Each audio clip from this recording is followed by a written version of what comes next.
Residence degli Ulivi, l'incanto della natura per chi vive in città. Telefono 0962 96 4192 348 01 17 609.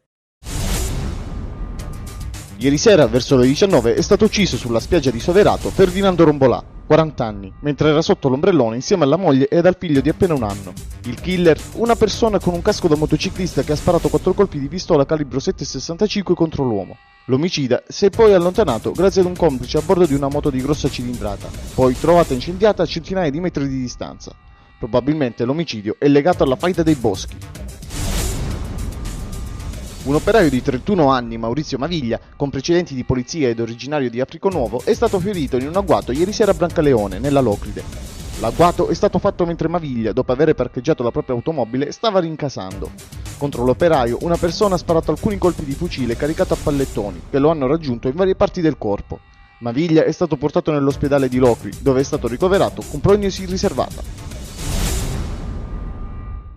Una busta contenente della polvere sospetta, potrebbe essere antrace, è stata recapitata questa mattina agli uffici della giunta regionale a Palazzo Alemanni, a Catanzaro. La busta era indirizzata al presidente della regione, Giuseppe Scopelliti, inviata via posta. È stata aperta da alcuni dipendenti dell'ente, i quali hanno immediatamente avvisato il governatore e la polizia di Stato della questura di Catanzaro, che ha avviato i rilievi e gli accertamenti del caso. Proveniva da San Giuliano di Teano, Caserta, la famiglia del bambino di 6 anni, Federico Corvino, morto nell'incidente stradale accaduto ieri mattina a Cassano allo Ionio, lungo la statale 534. Dei genitori del bambino il più grave è il padre, Giancarlo Corvino, sottoposto ad intervento chirurgico nell'ospedale Annunziata di Cosenza. È grave, ma non in pericolo di vita, anche la madre del bambino, Marilu Petito, anche lei ricoverata all'Annunziata.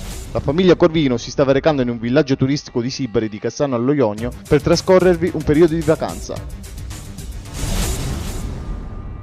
La procura di Vibo Valentia ha aperto un fascicolo su un caso di presunta malasanità. Oggetto dell'inchiesta la morte della 33enne Eleonora Tripodi, deceduta dopo un parto cesareo a Villa dei Gerani.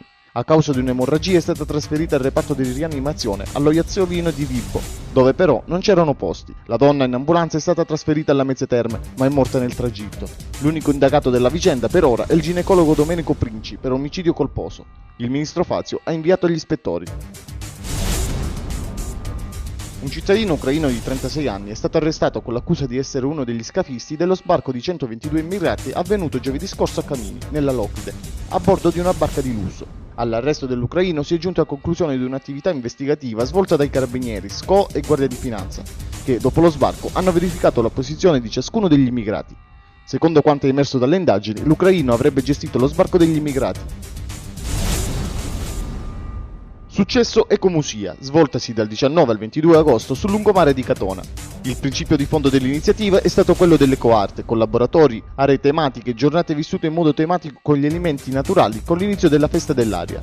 L'ultimo giorno spazio anche alla solidarietà per l'Eritrea, quando saranno messe all'asta le opere artistiche realizzate nei giorni dell'evento, energie rinnovabili, musica, sport, animazioni, teatro, danza, arti visive, video per associazione medici volontari. E il Castello Carlo V è il palcoscenico dove si sta svolgendo la Kermesse del Percorso dei Sensi, organizzata dal Comune di Crotone e dall'Associazione Italiana Cultura e Sport di Crotone. Giunta alla quinta edizione. Si tratta di un'iniziativa, come ha spiegato l'assessore comunale Silvano Cavarretta, che mescolando le arti non le confonde, anzi le fa apprezzare di più. Tra le iniziative, la mostra d'arte collettiva Metamorfosi e il concerto del maestro liutaio Giuseppe Mungari, del maestro Mario Contosta e del maestro Carlo Sestito. È finita a reti bianche il derby calabrese di Serie B tra Reggina e Crotone. Al Granillo gli Amaranto colpiscono 3 pari nella prima frazione, mentre i rossoblù sono stati più pimpanti nella ripresa. Esordio sulle panchine per Azzori alla guida della Regina e Menichini al timone dei pitagorici. In prima divisione inizia benissimo il Cosenza di Stringara che regola 2-1 la Juve Stabia. I Bruzi passano in vantaggio grazie ad un'autorete di Mauri, pareggio per i campani con Raimondi e rete decisiva di Stefano Fiore dal dischetto a 7 minuti dal termine.